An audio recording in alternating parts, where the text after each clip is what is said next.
The great hall of Thornwood Pack smelled of pine smoke and nervous tension. Alara had known something was wrong the moment Marcus refused to look at her that morning, the moment his hand slipped from hers like water escaping through fingers. She had told herself it was nothing. Pre-ceremony anxiety. The weight of becoming official mates in front of the entire pack. These things made even the strongest wolves nervous. But standing here now, in front of 300 witnesses, with the ceremonial candles flickering against the stone walls and her mother's borrowed silver bracelet warm against her wrist, Alara understood that she had been lying to herself for weeks. Perhaps longer. Marcus stood across from her, tall and golden-haired and everything she had once believed she wanted. His jaw was set in that familiar stubborn line she used to find endearing. Now she recognized it for what it was, the expression of a man who had already made his decision and felt nothing but impatience to have it done. "I reject you." The words fell into the silence like stones dropped into still water. Ripples of shock spread outward through the crowd. Alara heard gasps, whispered fragments of disbelief, but they seemed to come from very far away, as if she were sinking beneath the surface of a deep lake. The bond, that golden thread she had felt connecting her to Marcus since the day they first touched, pulled taut. Then it snapped. Pain exploded through her chest. Not physical pain, though it felt physical. This was something deeper, something that reached into the very core of who she was and tore it loose. Her knees buckled. The cold stone floor rushed up to meet her, and she barely managed to catch herself with her palms before her face struck the ground. Above her, Marcus's boots turned away. Just like that. No explanation, no hesitation, no backward glance. He simply walked toward the side door of the hall where, Alara realized with distant clarity, another woman was waiting. A woman with auburn hair and a satisfied smile. A woman who had been her friend. The crowd parted from Marcus like he was still their future alpha. No one moved to help Alara. No one spoke on her behalf.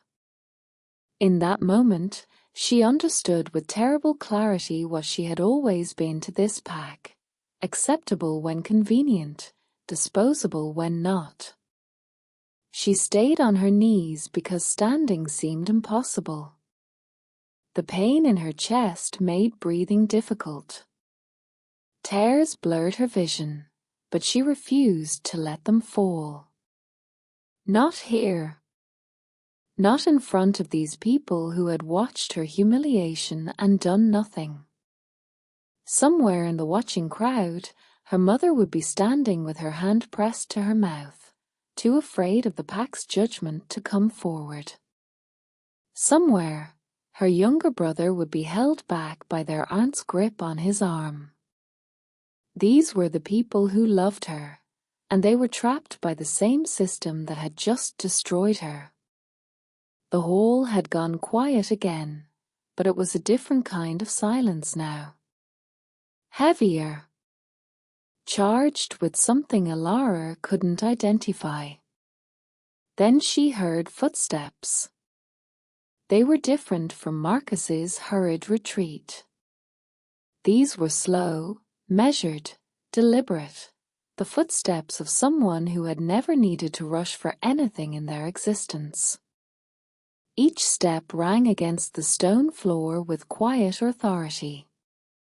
The crowd didn't just part for these footsteps. They pressed backward, bodies compacting against walls, heads dropping, hearts racing loud enough for even Alara's diminished senses to detect. A pair of black boots stopped in front of her. Fine leather, polished to a soft shine, with silver buckles that gleamed in the candlelight. Alara stared at them because looking up seemed beyond her strength. "Child."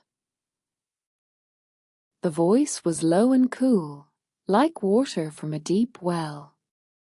It held no warmth, but also no cruelty. It was simply calm in a way that suggested its owner had outlived every storm he had ever encountered. A gloved hand entered her field of vision. Black leather, fine stitching, extended with the palm up in an unmistakable offer. Alara looked up then, because she had to know. She had to see who had walked through that terrified crowd to stop in front of a broken, rejected wolf. The vampire king looked nothing like the stories had led her to imagine. The tale spoke of a monster draped in shadow and death, a creature so terrible that even speaking his name brought misfortune. But the man standing before her was simply still. Pale, yes, with features that seemed carved from marble by a patient hand. Dark hair swept back from a face that held the kind of quiet gravity one might find in ancient portraits. His eyes were the grey of winter skies, and they studied her with an expression she couldn't quite read. Not pity. Not hunger. Not the cold dismissal she had just received from Marcus. Something closer to recognition. As if he had seen this scene play out before, perhaps many times, across the long centuries of his existence. "Can you stand?" he asked. It was such a simple question.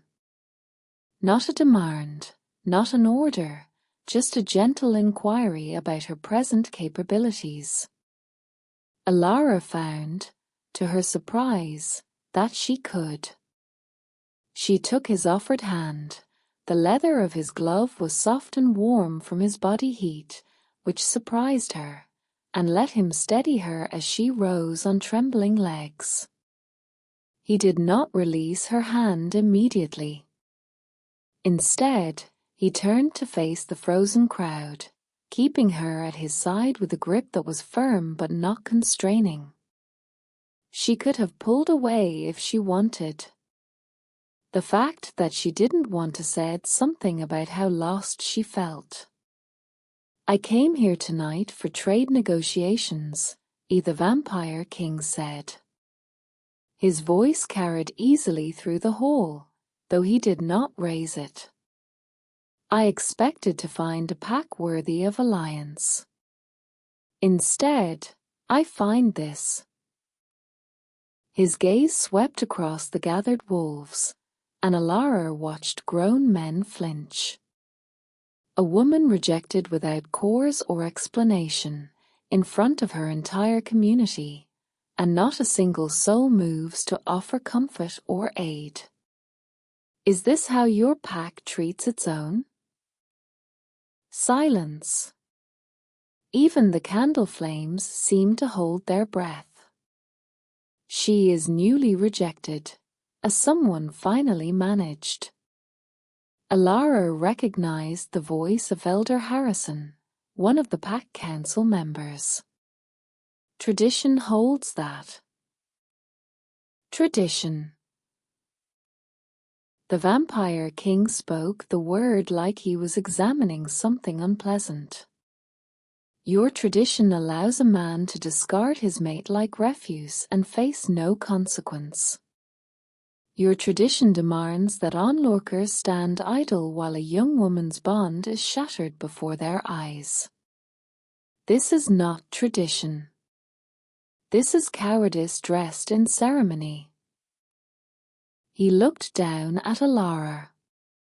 His expression softened almost imperceptibly, and for the first time, she saw something warm in those winter-grey eyes. You have no pack now, he said, quietly enough that only she could hear. What they have done cannot be undone. But you do not have to remain here among people who would not lift a finger to help you. I don't understand. Her voice came out rough, damaged by suppressed tears. Why do you care? You don't even know me. I know enough. I know that you were brave enough to participate in a bonding ceremony with genuine hope, even when your instincts must have warned you something was wrong. I know that you are still standing, despite pain that would break many. And I know that no one deserves to be abandoned in the way you have been abandoned tonight. He released her hand gently and took a step back, giving her space to make her own decision. I am offering you sanctuary, he said. A place in my household, under my protection, for as long as you need to heal and decide what you want your life to become. This is not a claim of ownership. It is simply an open door. The choice of whether to walk through it belongs entirely to you. The crowd stirred. Alara heard her mother's voice, finally, crying out, Alara, baby, please. She turned and found her mother pushing through the crowd, tears streaming down her face, with Alara's brother close behind. They reached her and pulled her into an embrace that should have been offered 10 minutes ago, but still felt precious beyond measure.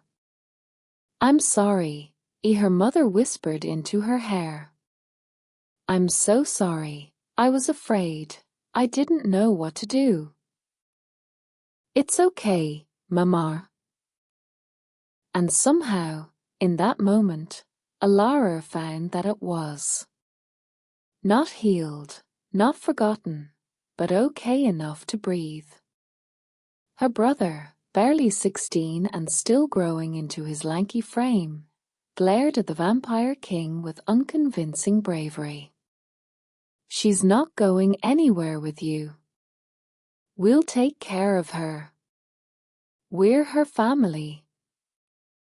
The Vampire King inclined his head, and Alara caught what might have been the ghost of approval in his expression. As you should. But your pack has just demonstrated that it will not protect those it considers expendable. When your sister rejected, she lost her standing here. Tomorrow, or next week, or next month, pressure will come. She will be encouraged to leave, for the good of pack harmony, so that the new couple can be comfortable. Do you have the power to prevent that? The silence that followed was answer enough. Alara's mother's arms tightened around her. What exactly are you offering? A home. Safety. Time. He paused. And when she is ready, resources to build whatever kind of life she chooses. An education, if she wants it. A trade, if she prefers. Connection to communities beyond these woods where a rejection mark carries no shame. All I ask in return is that she take the time to heal properly, rather than rushing into decisions made from pain. Why? Alara pulled back from her mother's embrace to face him directly. Why would you do this for a stranger? What do you gain? The Vampire King was quiet for a long moment. When he spoke, his voice carried an old weariness that surprised her.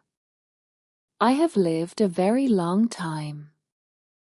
Long enough to see the same cruelties repeated across generations, in different forms, by different people who believe their circumstances make them special.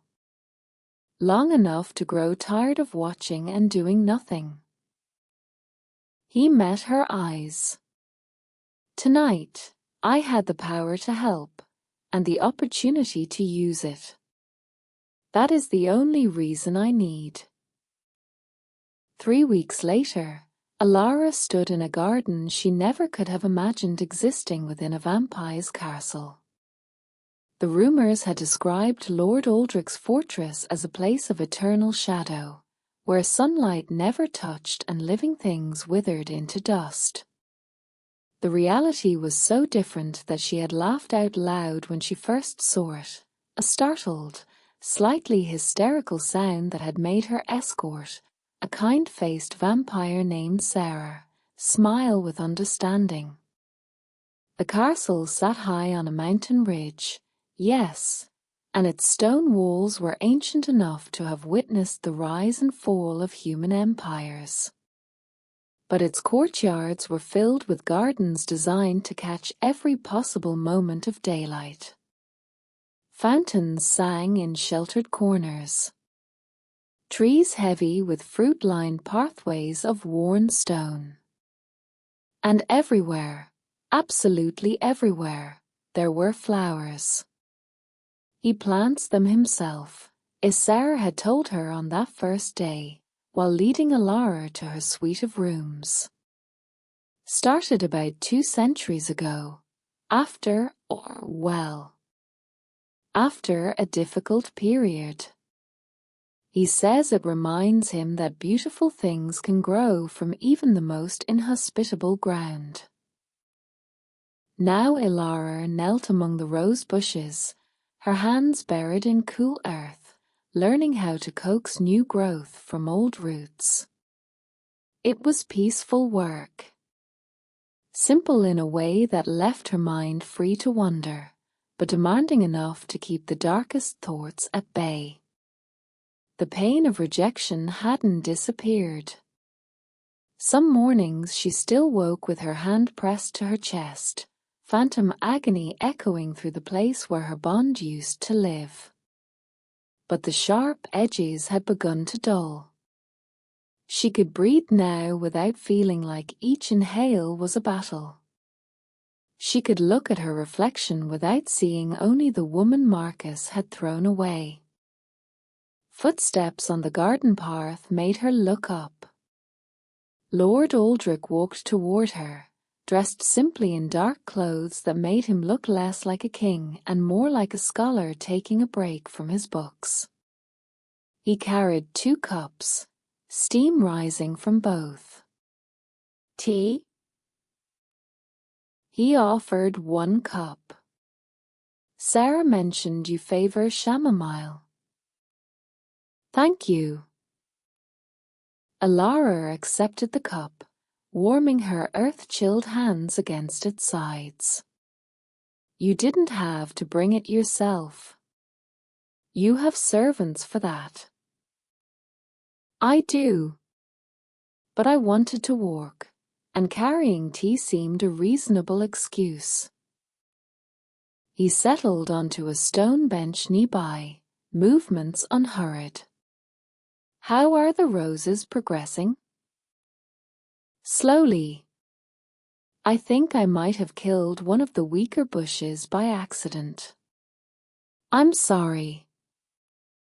Plants die sometimes, despite our best efforts. It's the nature of living things to be fragile. That particular bush has been struggling for years. You merely presided over its final chapter. Alara smiled despite herself. That's a very diplomatic way to say I have no idea what I'm doing. You're learning. That's different from not knowing. He sipped his tea, gazing out over the garden with an expression of quiet contentment. I killed more plants than I saved in my first decade of gardening. It took several centuries before I stopped thinking of myself as hopeless at it. Centuries. That's a very long time to practice anything. It is. And it grants perspective, eventually. Difficulties that seem insurmountable in the moment become small chapters in a longer story. Pain that feels eternal reveals itself to be temporary.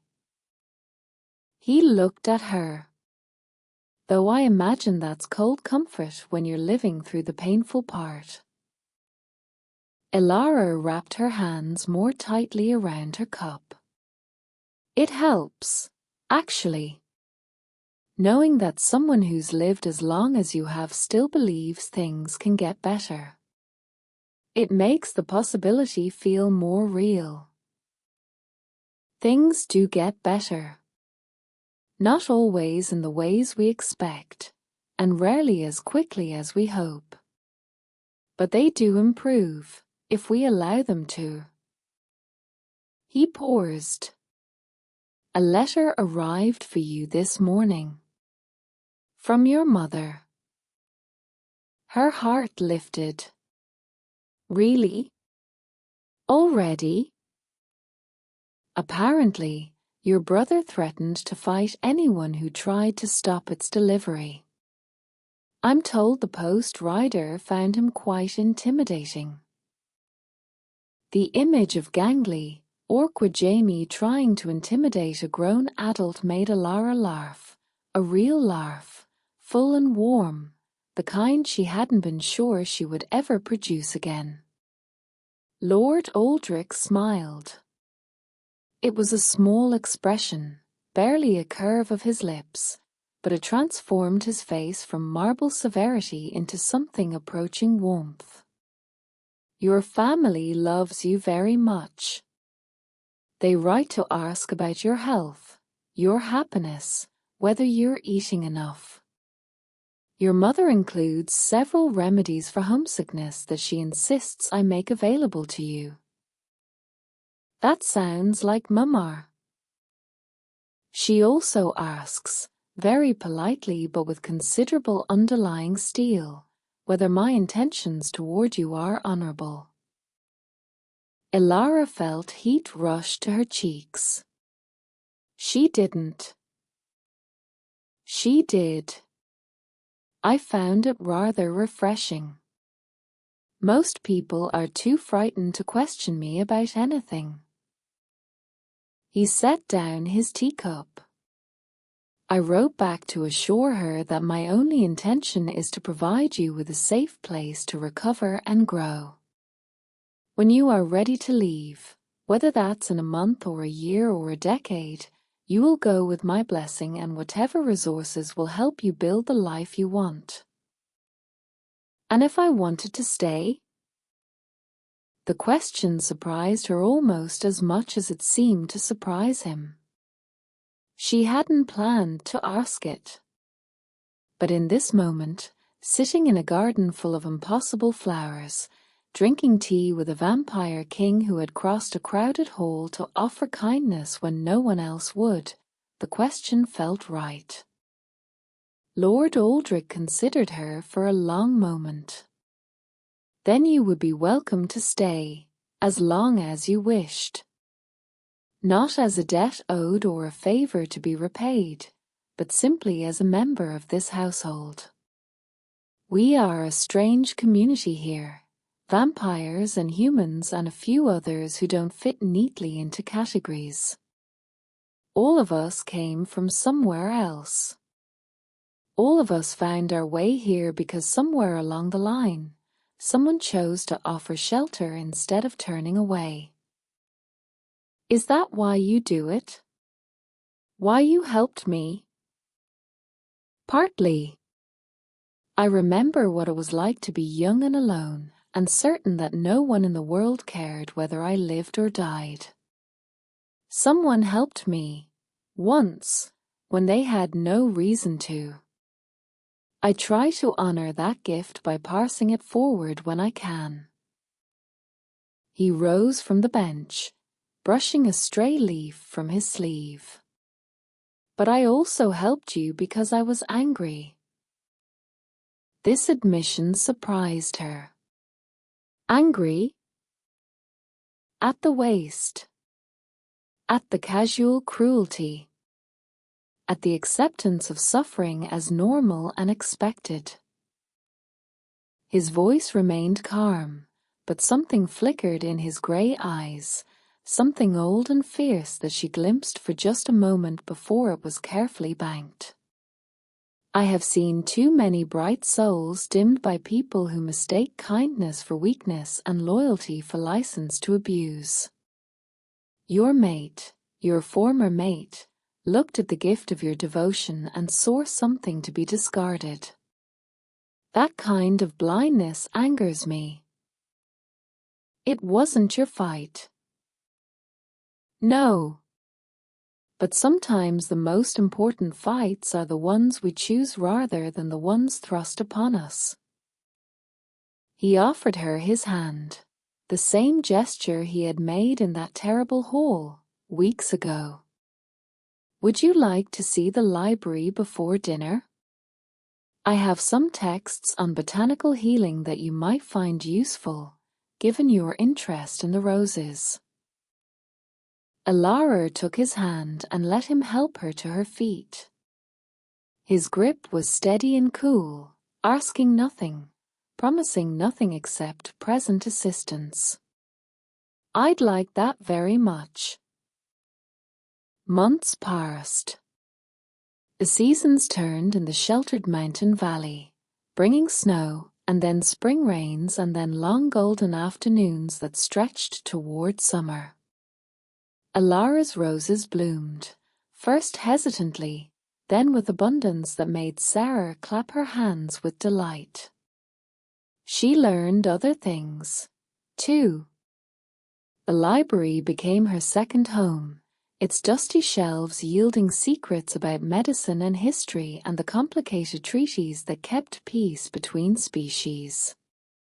She learned to sit in on council meetings, at first as a silent observer and then gradually as a voice that others sought out for her growing understanding of diplomacy.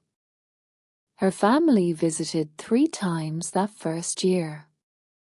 Jamie had grown 4 inches and lost some of his gangly awkwardness. Her mother wept with relief upon seeing Alara healthy and confident, and no longer carrying the weight of a broken bond in her shoulders. You look happy, her mother whispered during one visit, holding Alara's face between her palms like she was still a little girl. Really, truly happy. I wasn't sure I'd ever see that again. I'm happy, Mama. I found a place where I fit. The rejection scar never quite healed. Some nights, Alara still dreamed of that moment, the cold words, the snapping bond, the endless fall to her knees. But the dreams came less often now, and when they came, she woke in a room filled with moonlight and the scent of roses from the garden below her window. She woke knowing that she was safe, that she was valued, that she had rebuilt herself into someone stronger than she had ever been before. One evening, near the end of her 2nd year at the castle, Lord Aldrich found her on the highest balcony, watching the sunset paint the mountains in shades of rose and gold. Contemplating the infinite, he asked, joining her at the railing. Contemplating how strange life is. A year ago, I was certain my existence was ruined beyond repair. Now I'm helping negotiate trade agreements between vampire clans and teaching your steward's daughter how to read. It doesn't seem real sometimes. The capacity for transformation is one of humanity's most remarkable traits. You bend without breaking, and then you grow in directions no one could have predicted. Alara turned to look at him, this ancient, powerful being who had walked into her worst moment and simply, helped. Asked nothing. demanded nothing, only offered and then allowed her to choose. "Thank you," Ishi said. "I don't think I've ever properly thanked you for what you did. You thank me every day, simply by being who you are. By growing and healing and becoming more fully yourself. That is all the gratitude I could ever want." It's not enough. It is more than enough. It is everything. He smiled, that small rare expression that she had learned to treasure. "Now come inside. Dinner is ready, and the cook will be offended if we let the soup grow cold." They walked back into the castle together, not touching but moving in an easy synchrony that spoke of trust built across countless small moments. Behind them, the sunset faded into purple twilight, and somewhere in the gardens below, the roses swayed gently in the evening breeze. Alara had once believed that her life ended in a crowded hall, on her knees, with the echoes of rejection ringing in her ears. Now she understood that it had only been a different kind of beginning, painful and terrifying, but necessary for the person she was becoming. Fate, she had learned, was not a single thread that could be snapped. It was a tapestry, vast and intricate, and sometimes the most beautiful patterns emerged only after the old threads were torn away. She had been broken. She had been abandoned. And then she had been found, not by a monster, but by a guardian who believed that compassion was its own reward.